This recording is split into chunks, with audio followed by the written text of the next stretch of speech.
आज साल के आखिरी दिन बहस के केंद्र में राहुल गांधी आ गए हैं। उनके बयान को 2024 की सियासत से जोड़कर देखा जा रहा है। आखिर राहुल गांधी ने आरएसएस और बीजेपी को अपना गुरु क्यों बताया? राहुल गांधी ने ऐसा क्यों कहा कि बीजेपी आरएसएस मुझे ट्रेनिंग दे रही है? राहुल के इस बयान के मायने क्या हैं, इस पर बड़ी बहस करेंगे। उधर भारत जोड़ो यात्रा पर 9वीं प्रेस कॉन्फ्रेंस में राहुल गांधी ने अखिलेश और मायावती से लेकर चीन पाकिस्तान का भी जिक्र किया। वो तमाम मुद्दों पर बेबाकी से बात करते नजर आए जिन पर चर्चा सियासी गलियारों में है और जो 2024 का रास्ता दिखाएंगे। बहस के हर छोर पर आज चर्चा होगी, लेकिन सबसे पहले आपको हमारी ये रिपोर्ट दिखाते हैं। मेरे जो आरएसएस के बीजेपी के मित्र हैं, एक प्रकार से मैं उनको अपना गुरु मानता हूं कि वो मुझे रास्ता दिखा रहे हैं कि क्या नहीं करना चाहिए और अच्छी ट्रेनिंग दे रहे हैं मुझे, तो उनका भी मैं धन्यवाद करना चाहता हूं। ये वो बयान जिस पर ना तो आरएसएस को यकीन हो रहा होगा और ना ही बीजेपी को। 1925 में बनी जिस संघ को राहुल गांधी पानी पी पी कर हमेशा कोसते रहे, उनके लिए ऐसे बयान सदी का सबसे आश्चर्य है। 1980 में बनने वाली जिस बीजेपी के लिए राहुल गांधी आग उगलते रहे, उसके लिए बयान वाकई चौंकाने वाला है। लेकिन जरा ठहरिए, ये तारीफ नहीं है बल्कि तंज है। मेरे जो आरएसएस के बीजेपी के मित्र हैं, उनको भी मैं धन्यवाद करना चाहता हूं, क्योंकि एक्चुअली हो क्या रहा है, जितना वो आक्रमण करते हैं उतनी हमको अपनी पोजीशन इंप्रूव करने का मौका मिलता है। तो मैं चाहता हूं, और मैं सीरियसली बोल रहा हूं, मैं चाहता हूं कि वो थोड़ा और जोरों से करें और अग्रेसिवली करें, तो कांग्रेस पार्टी को और हमें मतलब अपनी जो आइडियोलॉजी है वो अच्छी तरह समझ आए। एक प्रकार से मैं उनको अपना गुरु मानता हूं कि वो मुझे रास्ता दिखा रहे हैं कि क्या नहीं करना चाहिए, रिएक्ट कैसे करना चाहिए, और अच्छी ट्रेनिंग दे रहे हैं मुझे, तो उनका भी मैं धन्यवाद करना चाहता हूं। Thank you. राहुल गांधी का ये छायावादी अंदाज 2022 के जाते जाते 2023 की सियासत का नया पन्ना खोल गया है। इसे आप इस अर्थ में मत समझिए कि राहुल गांधी ने आरएसएस और बीजेपी को लेकर कबीर दास के दोहे को आत्मसात किया। कबीर दास ने कहा था कि निंदक नियरे राखी आंगन कुटी छवाए, बिन पानी साबुन बिना निर्मल सुभाए। यानी मोटा मोटी ये कहे, जो हमारी निंदा करता है उसे अपने अधिक से अधिक पास ही रखना चाहिए। संघ और बीजेपी को लेकर राहुल गांधी ने ऐसा कुछ नहीं कहा है, बल्कि चुटीले बयानों को लेकर सियासी तपिश बढ़ा दी है, जिसका जवाब सुदूर राज्य असम के सीएम से मिला है।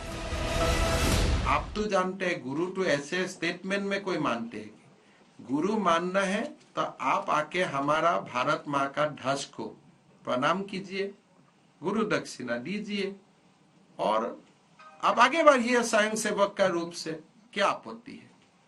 संघ का द्वार तो सबके लिए खोला है। संघ में किसी को स्वागत नहीं किया जाता है। संघ में लोग जाते हैं निष्ठा को लेकर। यहाँ में स्वागत नन स्वागत और कोई शादी नहीं होता है।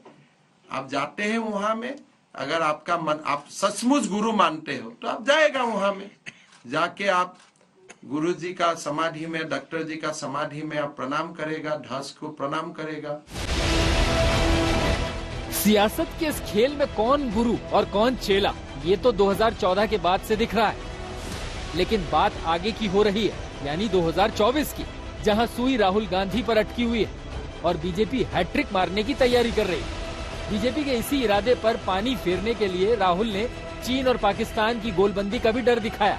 राहुल ने कहा कि इन दोनों मोर्चे पर बीजेपी की सरकार नाकाम रही है। लेकिन गृह मंत्री अमित शाह ने एक बार फिर हुंकार भरते हुए कहा कि भारत की 1 इंच जमीन पर कोई कब्जा नहीं कर सकता है।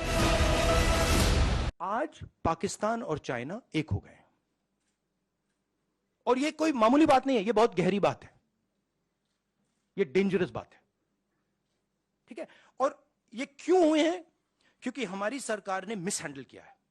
हमारी सरकार ने फॉरेन पॉलिसी को मिसहैंडल कर दिया है, और जो ब्रॉड स्ट्रक्चर है फॉरेन पॉलिसी का, उसको वो समझे नहीं।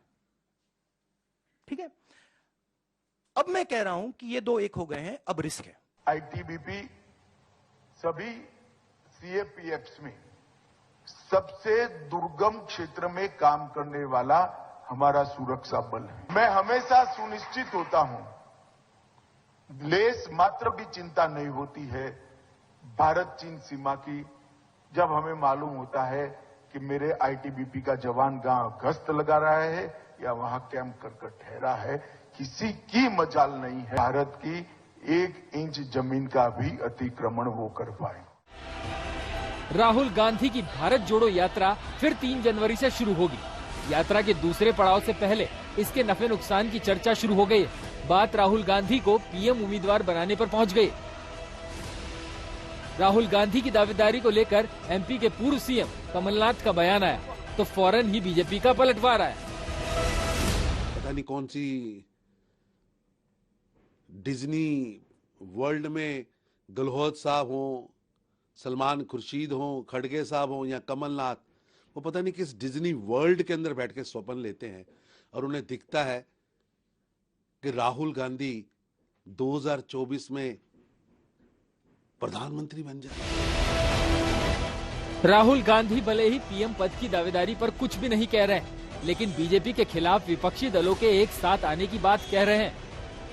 The opposition has to coordinate properly and the opposition has to go to the people of India with a vision, with an alternative vision to the BJP, not just go to the people of India. Rahul जानते हैं कि मौजूदा दौर में BJP को चुनौती देने के लिए विपक्षी दलों का साथ आना जरूरी है, लिहाजा वो अखिलेश यादव और मायावती के साथ वैचारिक रिश्ते की बात कह रहे हैं। अखिलेश जी हैं, मायावती जी हैं, बहुत सारे लोग हैं जो मोहब्बत का हिंदुस्तान चाहते हैं, मैं जानता हूं, नफरत का हिंदुस्तान नहीं चाहते हैं। तो रिश्ता तो है उनके साथ, आइडियोलॉजिकल रिश्ता और भारत जोड़ने का और नफरत को मिटाने का रिश्ता है। राहुल गांधी फिलहाल कई मोर्चे पर लड़ रहे हैं। एक तरफ सबसे बड़ी प्रतिद्वंदी बीजेपी है तो दूसरी तरफ उनके सामने विपक्ष के खेमे में पीएम पद के कई उम्मीदवार के बीच अपना दावा भी जोरदार तरीके से रखने की चुनौती है। यही वजह कि वो संघ और बीजेपी पर हमले के पैटर्न को बदलते हुए 2024 के लिए सॉलिड नींव रख रहे हैं। दिल्ली से सुप्रिया भारद्वाज के साथ आज तक ब्यूरो।